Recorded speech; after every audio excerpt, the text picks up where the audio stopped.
que c'était vraiment pas la personne adéquate.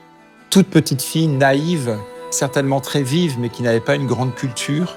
J'aime beaucoup Sainte Jeanne d'Arc parce qu'elle est ce petit grain de sable que le bon Dieu a voulu placer pour faire basculer toute la balance.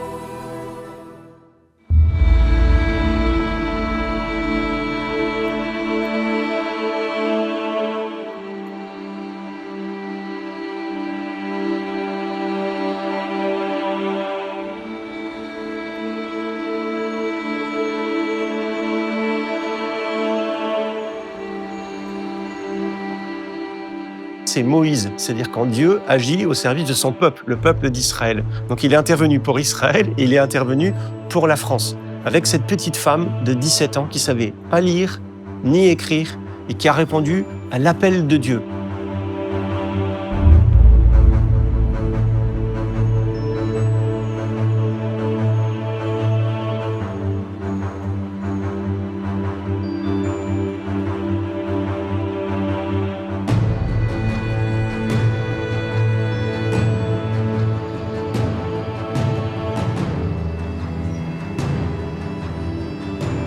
On connaît tous cette belle phrase de Sainte Jeanne d'Arc, les hommes d'armes batailleront, mais Dieu donnera la victoire.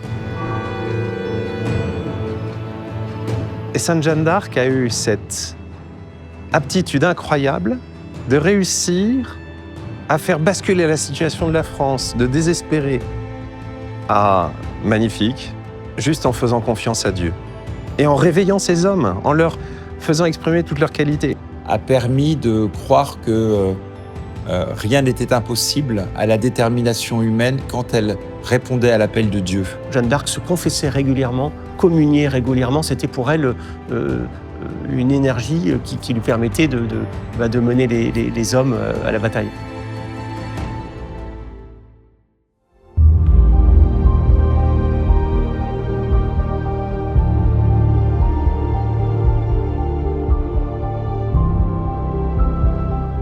Si elle est devenue sainte, c'est pas parce qu'elle a gagné la bataille ou parce qu'elle a sauvé le roi, la France et l'armée. Si elle a été sainte, proclamée sainte, c'est parce qu'elle a répondu à l'appel de Dieu.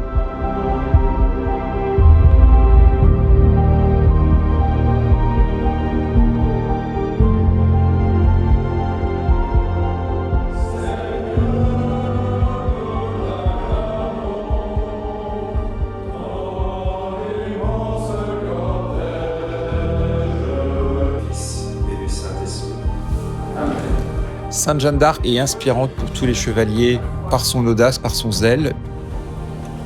On a tous des batailles à mener, bataille contre le péché, bataille contre la médiocrité, bataille pour évangéliser ce monde et cette époque dans laquelle Dieu nous a placés. En ayant cette sainteté et aussi en se levant pour combattre à la suite du Christ, pour donner, témoigner de ce message du Christ. C'est Dieu qui fait tout, mais il compte sur nous. Et il attend qu'on s'engage au service de notre pays. Elle a eu cette force d'entraînement pour réveiller la France et amener la France à retrouver sa vocation. C'est une figure de jeune fille qui a réveillé tous ces hommes les plus lourds et les plus rustres dans un esprit de chevaleresque avec beaucoup d'audace et beaucoup de zèle. Et donc c'est merveilleux de penser à tous ces hommes pendant la guerre de 100 ans, forts, puissants, très virils, qui finalement se sont agenouillés devant Dieu en répondant à l'appel d'une toute petite jeune fille qui les appelait à servir plus grand qu'eux et plus haut qu'eux. Voilà, c'est ça le message de Jeanne d'Arc.